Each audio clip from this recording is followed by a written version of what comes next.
It's great to be back on the discussion segment, and while we had a break, we were opportune to enjoy the presence of a human rights activist in Solomon Ijogbe. Welcome, Solomon. Thank you very much. Good morning, Nicholas. I hope you're good morning this morning. All right, we're still looking at the issue about the PDP G5 governors meeting and the implication of outcome. And before the break, we had Professor Julius Iyasele, a lecturer at University of Benin and the HOD, Chemistry Department, and immediate past chairman of ASU Uniben chapter, having the floor. Now, let's look at this. Why you may react on what you were on earlier, but let's look at this aspect where some revelation came up by Nyesom Wike, the Rivers State governor, where he said that challenging his Niger Delta counterpart governors, that huge amount given to them over the oil derivation, 30% oil derivation backlog that was paid to the governors by President Muhammadu Buhari, that they should account for it, giving us some reasons to check into every governor that were indicted in that aspect. Now, what do you make of this revelation? Do you see this as needful in terms of having accountability to look at what such monies were used for? Wike is simply drawing a marking scheme for those who are inclined to go back to government. You want to go back to government. If you cannot show proof of what you did with that money, don't ask Nigerians. It's simply sensitizing Nigerians to wake up and look in that direction. Yes, and don't put thieves anymore in power. Wike is trending, I must tell you. Wike has become something else. That is the honest truth. And that is the kind of politicians that Nigeria want in the very now. People, if you want to go occupy, for instance, you know, he has spoken, or you want to become vice president and all that, show what you have done with the money. For me, I am building over 10, 11 flyovers in my state. You show it. You have not paid even ordinary, what they call them, pensioners and all that. Those who are littering the streets and crying up and down, they will now even pay them. And then there is that monumental amount of money that have been paid by President Buhari, as it were in the past. This would have gone past unnoticed. That is what we are saying in this country. But are you, in your opinion, yes, do you think this cannot be explained by the governors indicted? Let them explain. You know, I know it's easy to explain corruption and all that. But then they try and explain it. And then also add, you know, cumulatively, all the monies that they have been getting. Let's see what they have done with the money. Do you understand? And so, yeah, Wike should be encouraged. Okay. Like now, he has said, there are so many more revelations he has. Okay, I think let's swing the pendulum to you, Solomon Ijogbe. Let's get your reaction over the implications, possible implications of the outcome of the governors meeting, of the PDP G5 governors, I mean. And just recently, the exposure or disclosure by Nyesom Wike as it pertains to the backlog payment of the 13% oil derivation. There's no two ways about it. That the G5 governors are basically to undo the PDP presidential candidate. Yes, part of the revelations, of course, don't forget, the South states are basically and purely PDP states. And so if the PDP governor among the 6 within the South states are telling you clearly that they have questions to answer, especially when it comes to the issue of the 13% oil derivation. It goes to show that G5 as is clear, it's out to get certain things done. I'll tell you another thing. Don't forget that these people have told us that, yes, especially Yesoke, who said all the PDP candidates in Rivers State will win their position, except, he gave an exception, except the presidential candidate. Recall too, while he was flagging off the PDP campaign, he printed pictures, banners, and everything with the PDP caption with all his candidates, but without a presidential candidate. That is the same person who has over time invited APC, Labour, and in fact, chief of it all is the bringing in of Peter Obi to Rivers State Commission. And he said, tell your people to vote my government. And, so it's a trading. Don't forget that Wike, as it stands, is the head of the G5. So asking what the outcome would be is obvious. According to Patrick Obayamo, it's like the many teke of Asias in the Bible. He is audible to the deaf and visible to the blind. But instead of doing anything that could bring about jeopardy within the party, isn't it wise and morally right to just defect to another party? He has made it clear that he cannot defect to any other party. Don't forget, this Wike has candidates in must deliver on that. He can't go to APC. If you look at the historical past, the Amechi saga, and all that, the removal of his immediate boss as it then was. Okay, but do you see him as a big headache to the PDP? Of course, it's a toothache, a very big one that is resulting into a very huge headache. Yeah, if you say headache, then you're undermining him. He started like a toothache, and then it's occupied the entire mouth. So the PDP is finding it difficult to express themselves very clearly, and now it's become a very huge headache on their head. So for me, it's clear when you talk about it. I'm not coming to the other derivation about the backlog payment, yeah, and the need to give account. You know, we're asking recently the wait and see government what he did with the money paid to him from the federal government on the money expended by the former governor Adams Ali Oshomole on the federal road that he did. You are aware, several billions came in, as payments, redeeming the requisition that government made. And now this one has come to also show to us that the wait and see government is just showing us so many signs that he's not really an economist, as he has been quoted, and that he's really not a prudent spender. That's your opinion? It's in the obvious. Look, let me tell you, rather than sit squarely on the issues of the state, the government is busy fighting shadows. Young persons who went to protest in a natural Benin masquerade, having, when the masquerade is moving, they hold horse whip, and then court and chicken. And the man said they are coming to do sacrifice at his gate, and he's asking for their prosecution. Look at the National Council is in crisis today, all thanks to the governor and his deputy. A group you do not have say over. The national policy is clear about it, that government have no dealings with them except the questions of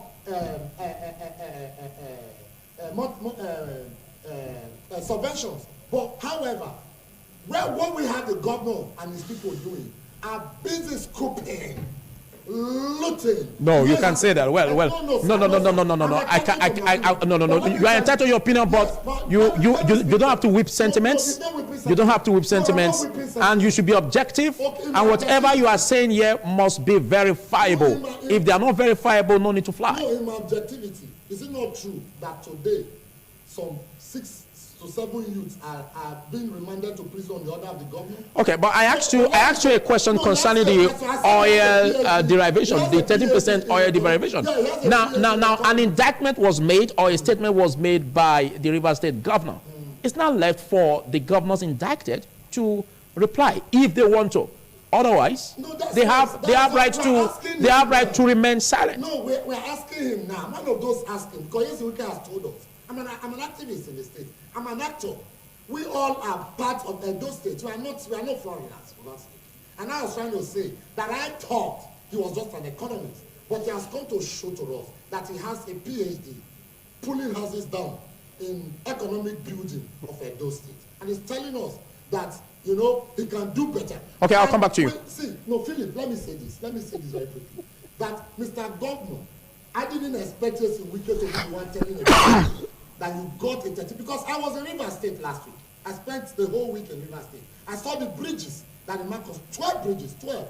He expanded 3, that were already existing. So how And the man said, the money with which I did these 12 bridges, 12, was from this 13% oil derivation. And let me tell you, yes, Wike does not have a commissioner for roads and bridges. Delta State is building bridge in Asaba. He does not have a commissioner for road and bridges. But Obaseki has the commissioner for road and bridges, though he's sacked, you know, but until recently he had a commissioner for roads and bridges. Yet we don't even have a bridge. Trying to decongest Ikobahil saga that we experience every day, saga. So the point I'm making, but don't you think you are quick to judge? Because one thing is sure, his administration is not over yet, and there could be there could be something in that direction. Wike has told us yes. that I built these 12 bridges and expanded 3. Okay. With what I derived from the 13% derivation. And he said those who are going to equity should come with clean hands. Okay, I'll come back to you. Upon that, I'll come back to you. We are not asking as Edo people that we didn't know that such huge amount came. And we had a commissioner for roads and bridges. Did you read why he said he sacked it? He said the man has not been able to develop and then interpret the aspirations of government. But we know that in all of this, government, we didn't see it in the budget. Okay, but the statement in question is not strictly to the governor of Edo State. No, he made an open statement. His Niger Delta counterpart. He made an open statement. So for us not to see it as being sentimental, I think you should be objective across board, as he said it. No, Philip, sir, can I say this quickly? Except you are trying to put words in my mouth. When we started the discourse, Fayese was the first to talk about it, and he mentioned the Delta State governor, who is currently contesting to be the vice president of the Federal Republic of Nigeria. Haven't talked about the Delta State governor. I do not think it would be right for me to go back hammering on the issue of the Delta State government. I am an Edo State person. I'm a civil rights activist in Edo State. And what is proper is that I put directly on the board the issues as it were, okay, or as it currently is in Edo State, that we are not seeing anything. Okay. I'm sure when my brother here is going to talk, he might be talking of the Cross River State governor or the Akwa Ibom State governor. So what we are saying is that the state governor, fortunately, they are from the PDP, the same party, has been, dated. They should come out and explain. And I'm using Edo State as a case study. Okay, thank you. They should explain to us. Thank you. You ventilated the point. 13% oil derivation. It's not just a yesterday. 30%. Yeah, 30% oil derivation fund. It's not a yesterday issue. It's been an issue from successive administration. Okay. And some of us will be quick to criticize President Muhammadu Buhari that is this, is that.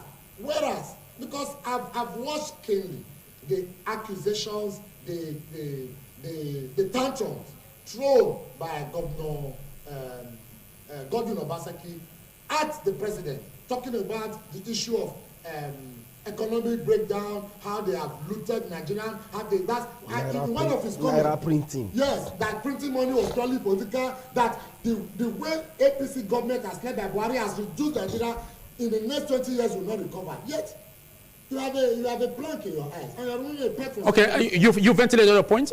Let's get your opinion in this. Well, looking at it is sad that the Niger Delta states are being tortured by their governors.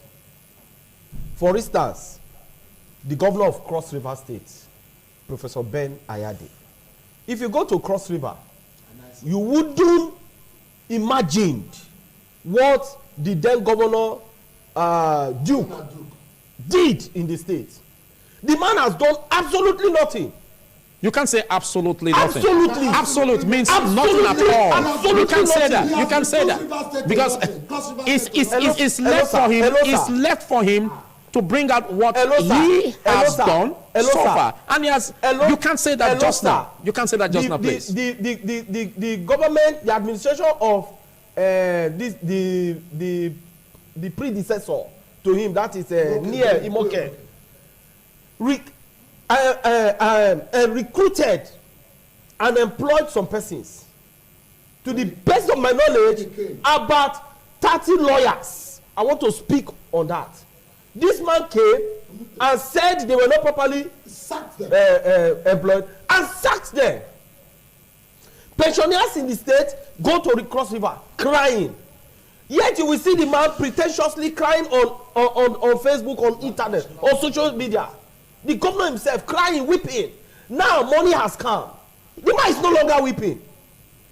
He contested for the presidency, the presidential ticket in his party, APC. He failed. The man is doing absolutely nothing. No, you can't say that.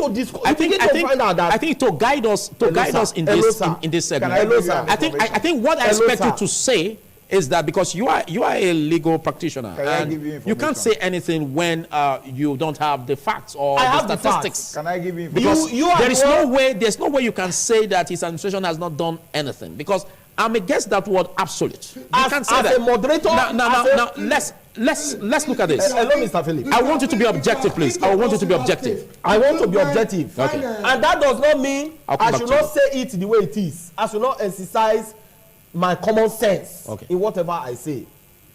With regards to facts and figures, you are the only one that is on trial here because you don't have it. But I have the facts.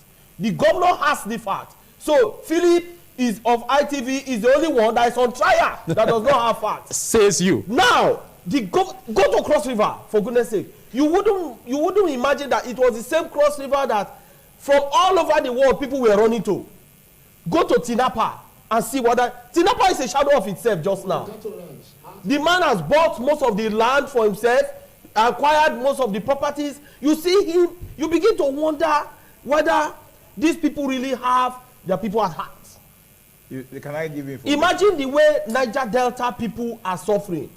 Do you know, even in federal parastatal, the lowest number of persons that are unemployment from the federal level are from the Niger Delta area.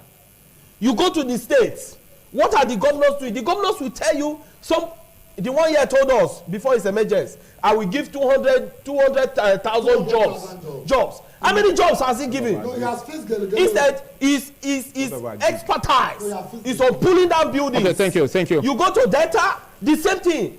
Somebody who betrayed 16 other governors who came together with him and said, look, this is our stand. The presidency must go to the south. Unknowingly to them, the one was busy pitching tents with another person. Betrayed the people. And today he's busy flying up and down, telling people, is this, is that. All right, in a bid not to hit up the polity, there is need for us to be objective. There is need for us to be very, very cautious in the way we speak. And I would say that we'll be cautious I would say that though you said I'm on trial. And yes. For the very fact that I am trying to speak in this direction doesn't mean that I don't know facts about this. But I would expect that you on trial. I would expect that you be objective. Moderator, sir. And please don't hit up the polity. Moderator, sir. Let's not be sentimental. Back to Moderator, you. Sir. Back to you. Evil persists when good men refuse to speak. In the country, we have come to the time and age where people need to speak. I keep mentioning here, each time I appear here, that it was a little boy of about 12 years that started the Arab Spring. Oh. It is a shame. Our country, we are living in shame and all that. It is very unfortunate that we allow evil men to latch onto power in Nigeria. Let me tell you, that same Ayade you are talking about is a professional colleague. He had a lab, he has a hotel in Iwari and all that. He told a colleague that, look, that he wasted time all this year. He was making all those efforts in the lab and all that. Abandoned all that all the money he was looking for in life, 6 months as a senator, he made it. And since then, he has refused to leave the corridor of politics. And now, he has made a big kill. He's now the governor of Cross River State. Like they have said, you know what Cross River used to be. That was, an entertainment hub as a state for the whole country. Okay, how do we tackle this? How do we tackle this? Donald Dukes and all of that. Okay, how do we tackle this? Exactly what the governor of River State made disclosed in this direction. What do you expect the people of these states concerned, to do in this regard? How do we tackle this head on? Those who, anyway, okay, except that many of them are covered by immunity. You understand? I think but it's to prepare. But Then they step out of office. But that is it. Then we begin to chase them, because the Nigerian constitution, like we have said, is very, very faulty. Or to throw the books open. Look at Clinton, Monica Lewinsky. I think the more sensible thing yes, to do here, yes, this is a challenge, like what Years of Wiki has done is a challenge. Yes. And it's another thing for them to throw their books open. And give account of it. Do they have books? Something, I'll come back to you. It is something that will make cockroach to flow out of the calabash. If you pour hot water, it will come out. You understand? But nothing will activate these people. You know, they are living, they are elephants in their offices and all that. Over the Nigerian people. Nobody can question. Before you know it, people are chased with all manners of courtiers and different persons and all that. Okay. But we should know that in this country, we should be able to have a kind of process for accountability. People must be asked questions. How did you go? How did you fare? Okay. Let's get to your bite, Solomon Njogbe. Doesn't this call for accountability? What's wrong in throwing the books open? Or you also believe that the books are not there? The books might be there, but the government is the supreme law of the states. His words are law. And it becomes too difficult. They make what they call the executive order, because they are truly executives.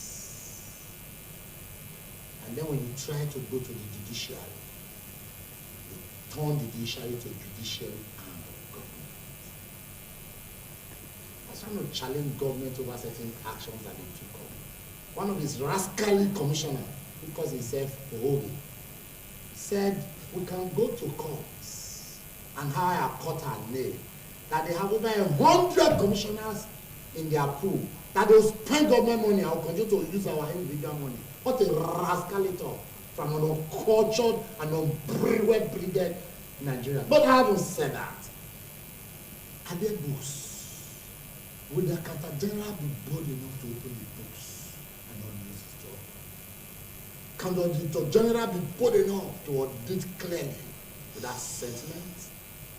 Will the civil servants come out openly to say what they have seen without being sacked? We're in a coercive era.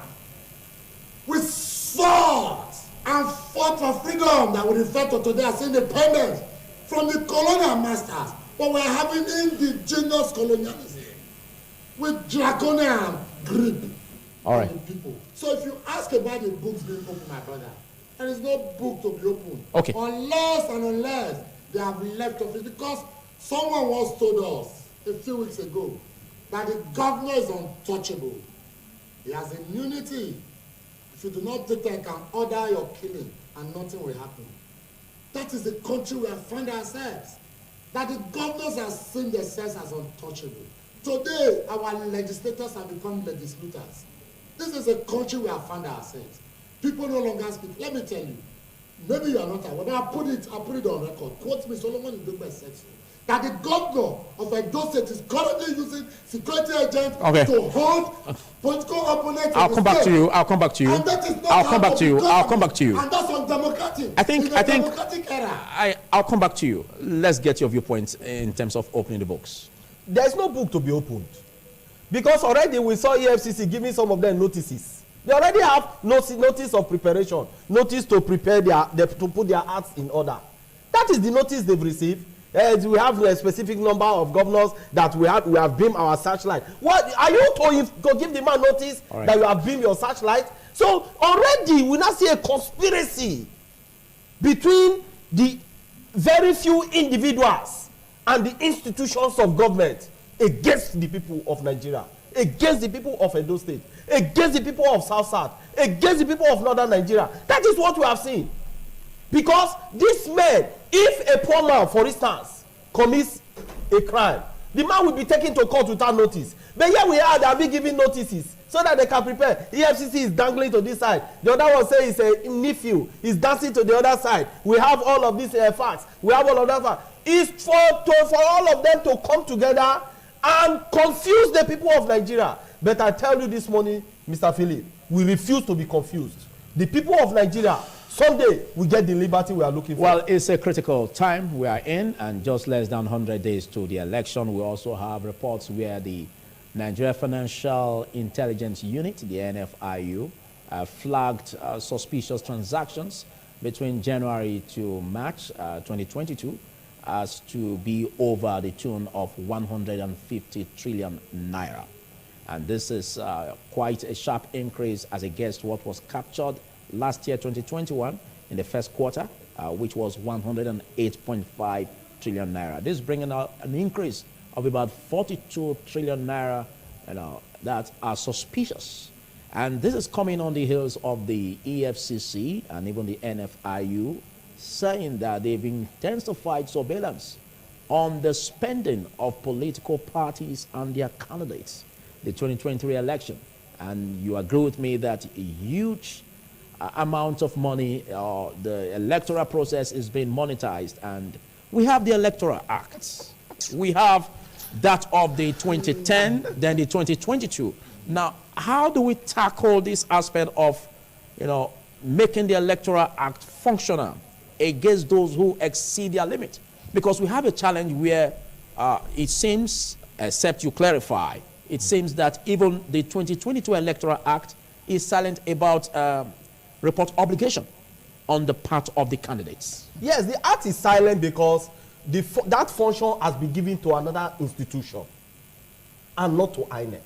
And that is the Nigeria Financial Intelligence Unit. And funny enough, Mr. Philip, I must tell you this morning. NIFU is not an autonomous body.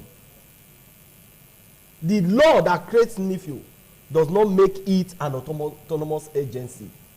So NIFU must collaborate with EFCC and other sisters agencies. For instance, Section 6 of the Money Laundering Prohibition Act gives NIFU and EFCC power to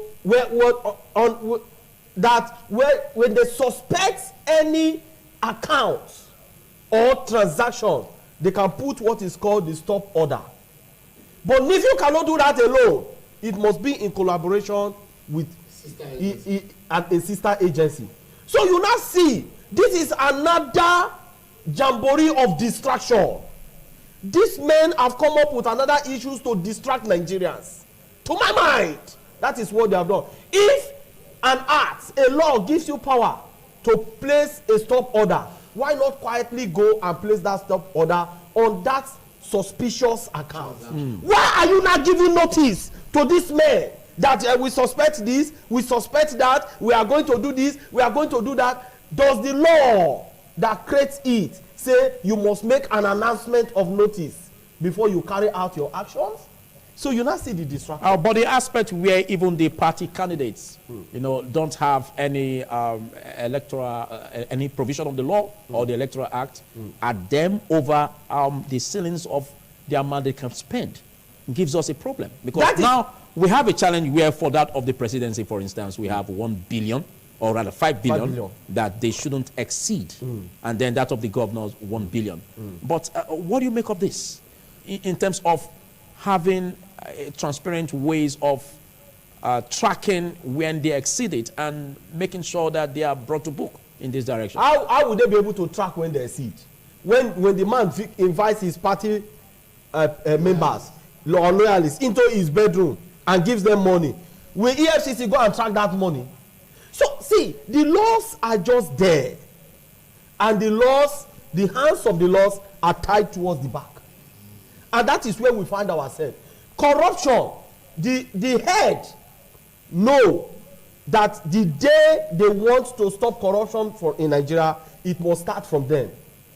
And that is why you see these expenses, all of these transactions that are being revealed to you and I today. They've been existing over the years, but yet the laws are handicapped, because who are to execute these laws? Is it not the same agencies we've mentioned? Is it not the Nigeria police? So you are saying that the institutions are not strengthened? It's an exercise in futility. Okay, let's get your viewpoints, Julius. Philip, why are you worried? Have you not noticed that Nigeria is a country of paradox? Is it not the same country where you have a political party ask candidates to pay 100 million to just obtain funds. And the president is from that party, and then you are still attempting to limit the amount of money that will be spent for maybe presidential election. When you sit over,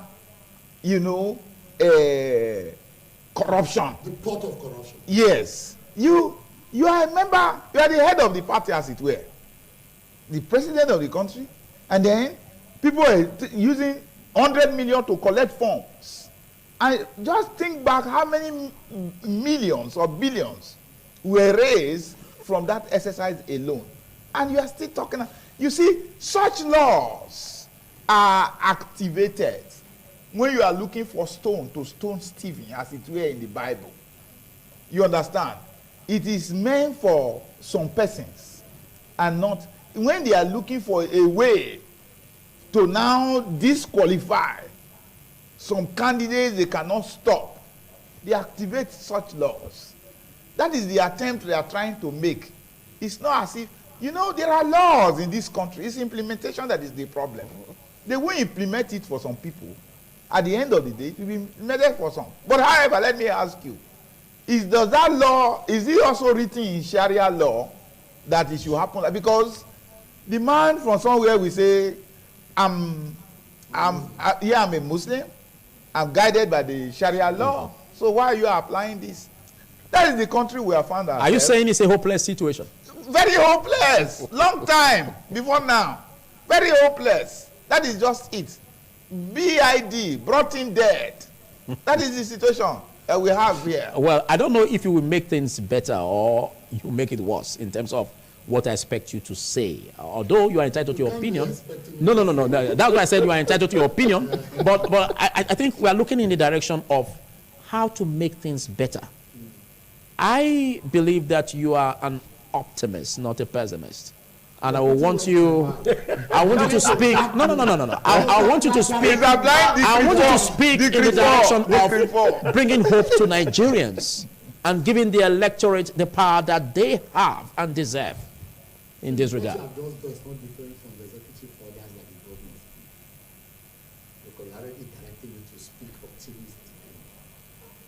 Whereas the Nigeria situation is not just hopeless, but helpless. But it lies in the electorate to make things happen. The electorate that you have staffed for over 4 years that cannot afford 1 square meal. But in the election year, they can decide. Poor people for 8 months. Poverty has been weaponized. Or don't you think there's hope in that direction? You are aware that the governors of the Nigerian state are applying the Act of War rule. One of the rules of the Act of War is that you must starve those that you want to oppress. You must starve those that you are fighting. That food is an instrument of war that you must withhold. By this, are you saying that something good won't come out from the election? Is that what you're saying? In terms of getting it right? In terms of putting in the right candidates? The right pegs in the right holes? I am not saying that. Are they right pegs? Of course, I know they are right holes. Because Nigeria is not bereft of ideas. Neither are we of laws. But when it comes to institutions, we have strictly weak, feeble institutions. Institutions that are weakest. See, I attended a program of the Nigerian police over the weekend in Port Harcourt.